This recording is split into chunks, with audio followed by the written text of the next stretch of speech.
So my hello to all the students here. As far as FMGE Psychiatry paper done recently is concerned, on 30th of July, there were approximately 12 questions related to psychiatry and psychopharmacology. 7 of them related to core psychiatry and 5 related to psychopharmacology. Let us discuss them one by one. First question. Some FMG students also do NEET repeat questions, and this is a NEET repeat question asked in NEET PG 2 years back, 2022. So at that time, the question was postpartum day 5, female present with complaint of restlessness, difficulty in sleep, sadness, and irritation. Since the symptoms are less than 2 weeks,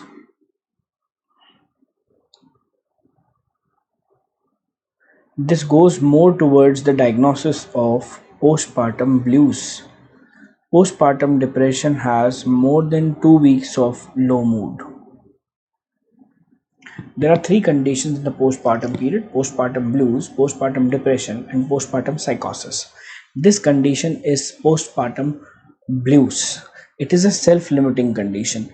When it is low mood more than 2 weeks plus delusions against the newborn, this child might harm me, and there are chances of infanticide, then it is postpartum psychosis. So postpartum blues, the main symptom are low mood less than 2 weeks, tearfulness, labile mood. Tearfulness and labile mood. This lady does not need a medical intervention, and is it a self-limiting condition? Postpartum blues is a self-limiting condition. So this case was day 5, less than 2 weeks, sadness. Then the most probable diagnosis is postpartum blues. Low mood more than 2 weeks plus guilt, anhedonia, suicide attempt goes more in favor of postpartum depression. I am annotating this so that you get the key points here in the PDF itself. I'll be sharing this annotated PDF as well. Now this seems to be a difficult question because Freud's psychosexual stages of development usually is a topic not covered very well. 0 to 1.5 year, 1.5 to 3 years, 3 to 5 years, 5 to 12 years, and genital is more than 12 years. These are the 5 stages of Sigmund Freud's psychosexual stages of development. You need to remember the stage, you need to remember the fixation, you also need to remember the organ of gratification,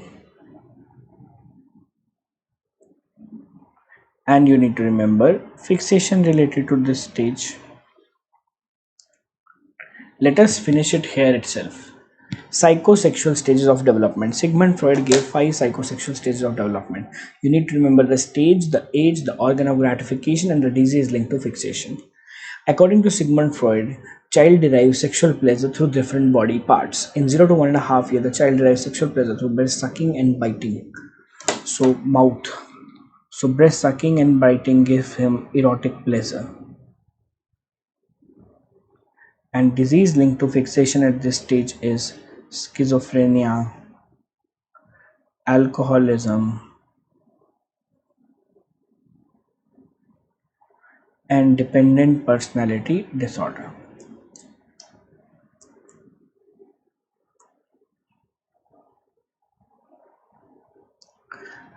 In 1.5 to 3 years, anal, the child derives sexual pleasure through faces holding and giving. Faces holding and giving. And the disease linked to fixation at this stage is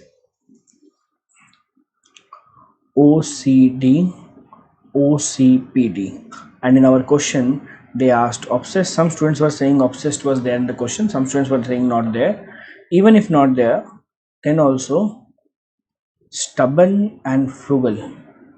This also goes towards here. stubborn and frugal. Okay, this also goes towards anal stage. So the answer of this question is anal stage. In phallic stage, the male become attached to mother, known as Oedipal complex, and female become attached to father, known as Electra complex. Attached as in sexual, attraction, gratification. And the disease linked is hysteria and perversions. In latency state, there is no organ of gratification, and in genital state, genitalia, just like adults. And the disease linked here is neurosis. This topic is usually not covered in FMG classes, but this time I've seen in the last 5 to 7 years, first time this question asked for FMG students. It was indeed a difficult question, and many students were not able to solve it properly, but the answer remains anal stage. Okay, frugal, stubborn in nature. But if it gets repeated, you should be knowing this topic a little bit. I've not shared too much on this topic, but whatever I've shared, at least remember this much. Which of the following is not a feature of pseudo hallucination? Once again, the concept of true hallucination versus pseudo hallucination. True hallucination occur in outer objective space, that is outside your body, while pseudo hallucination occur in inner subjective space. What is the meaning of this? Here the patient will say, I hear voices in ears. Here the patient says, I hear voices in mind. Some outside person, as true hallucination means hallucination, some outside person is talking to me and I am hearing the voices in my ear as if he is present outside me.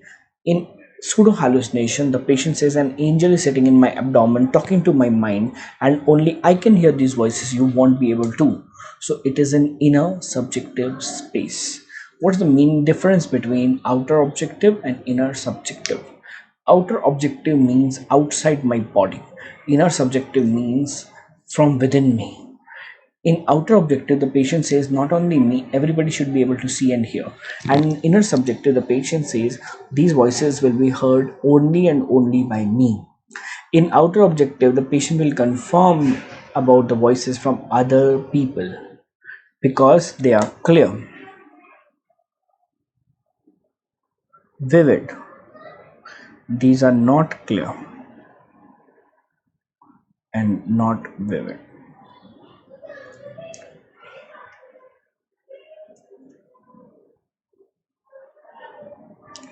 The best answer is this one, because outer objective is a feature of true hallucination. Voluntary control, actually hallucinations are not in voluntary control, but pseudo are somewhat in control to a little extent. Examples of pseudo hallucination: the flashbacks seen in PTSD. They are not hallucination, they are pseudo hallucination. Example: grief reaction. In grief reaction, after losing the loved one, when the patient is able to see someone, he or she feels them in the mind. Because sensory organs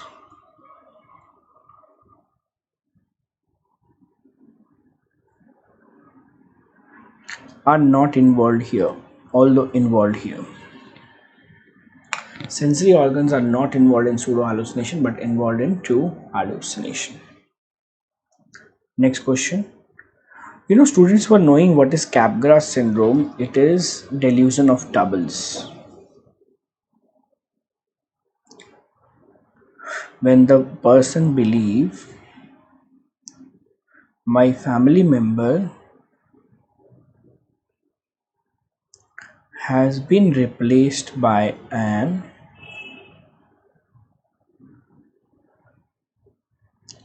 exact double or duplicate. The lady who is standing in my family, who is my wife, is not my wife. It is nurse in the disguise of the wife. So persecutor is a stranger who has taken the disguise of a family member. This is what the patient presumes, but it has not happened. Patient thinks that my wife is not my wife, she is the nurse in the disguise of the wife. So who wants to harm? Nurse or wife? Nurse. Coming in the disguise of wife. So patient is shouting, looking at the nurse wife, saying that it is the nurse in the disguise of the wife, she is not the wife. But actually she is the wife only. What I'm trying to say is, he thinks that my family member has been replaced by an exact double or duplicate. Some outside person wants to harm, coming in the disguise of family member. Students were knowing what is Capgras syndrome, but it was not very clear that it is most commonly seen with DLB or frontotemporal or Alzheimer. If you check the literature on this topic, it is also seen sometimes in frontotemporal. Harrison also mentions Capgras in Alzheimer, but the best answer of the three is dementia with Lewy body. It is known to have predominant psychotic symptom, and one of them is Capgras syndrome. Again, indeed a difficult question. Now, which of the following is a key feature of depression? Look, the three cardinal or core symptoms of depression are low mood, anhedonia, and decrease psychomotor activity, that is decrease energy, but out of which Kaplan Sadok mentions most common symptom is this one, and key symptom, although they have mentioned both, but the better answer is low mood. Low mood is considered to be the key symptom of depression. Key symptom, low mood is considered to be the key symptom of depression. Okay. Loss of appetite is seen in depression, but not all. Some atypical depression might have increased appetite. Suicidal thought is also seen, but not a key symptom. The confusion was between low mood and anhedonia, decreased interest in pleasurable activity, but the answer of consensus is low mood. I've discussed this with other psychiatry faculties as well, and most of us are convinced that the answer is to be low mood. A young man gets a sudden and irresistible urge to carry out an act. This is known as impulse. It's a definition. Sudden irresistible urge to carry out an act. What's the difference between impulse and compulsion?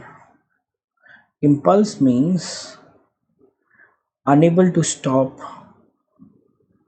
yourself from initiating an act.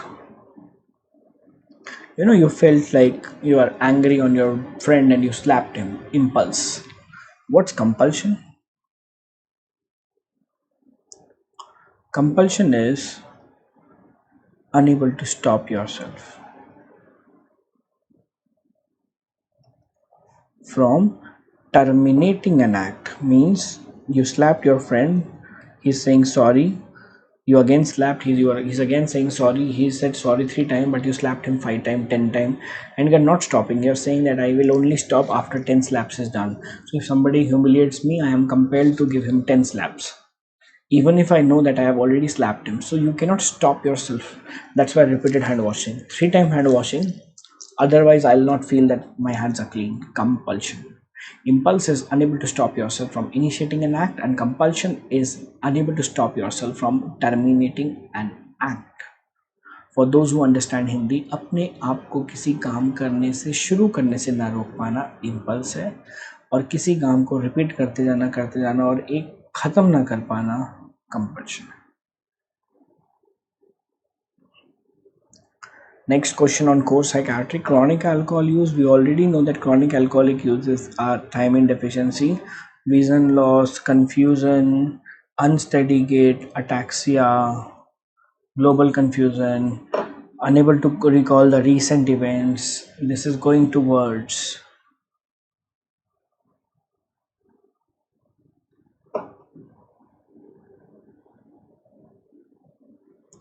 Nikki-Korsakov.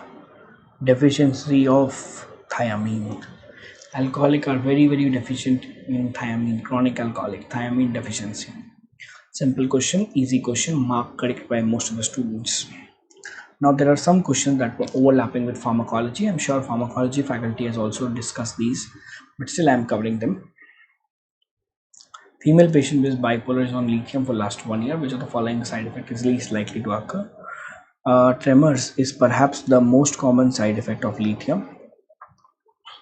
Hypothyroidism is a known side effect. Diabetes insipidus is a known side effect. Now tardive dyskinesia, it is the answer. It is an extrapyramidal side effect of antipsychotics due to dopamine blocker activity. It is not seen with lithium. Lithium is known to cause diabetes insipidus, for which we give amiloride. Lithium is known to cause tremors, for which we give propranolol sometimes. Fine tremors is lithium side effect, and coarse tremors is lithium toxicity. And then lithium is known to cause hypothyroidism. That's why we need to check the serum TSH level even before starting the patient on lithium. We need to check serum TSH levels, and we need to check serum TSH level periodically as well. Next question. Persistent sadness, sleeping problem, loss of interest in activity, poor appetite for few months. Now diagnosed with major depressive disorder. Now major depressive disorder, the drug of choice first has to be SSRI, selective serotonin reuptake inhibitor, and that is fluoxetine. Haloperidol is antipsychotics. Lithium is mood stabilizing. Buspirone is anxiolytic. 5-HT1A. So the only SSRI in this is fluoxetine. That's the answer of this question. A very famous question. Hypertensive episode after taking wine. So it happens due to MAO inhibitor. Increase in norepinephrine. Okay, after taking wine, something similar to cheese reaction. So he probably on MAO inhibitor. I'm just telling you the answer, although it is a pharmacology question, but you should be knowing the answer. And now this question has different versions of recalls. Some people say MAO except was asked. Some people said this was asked. Okay. Next, multiple tablets of benzodiazepine. Benzodiazepine overdose. A very simple, famous question. Flumazenil. Flumazenil. Okay, benzodiazepine overdose, antidote is flumazenil. Last question. Drowsiness, ataxia, blurred vision, local liquor shop. Local liquor shop means methyl alcohol poisoning. And antidote for methyl alcohol poisoning is actually ethyl alcohol. Okay, methyl alcohol poisoning, antidote is ethyl alcohol. So these were the questions related to psychiatry. I hope I was able to help you a little. I'll be sharing this PDF and annotated PDF for the students who are interested. Okay, thank you.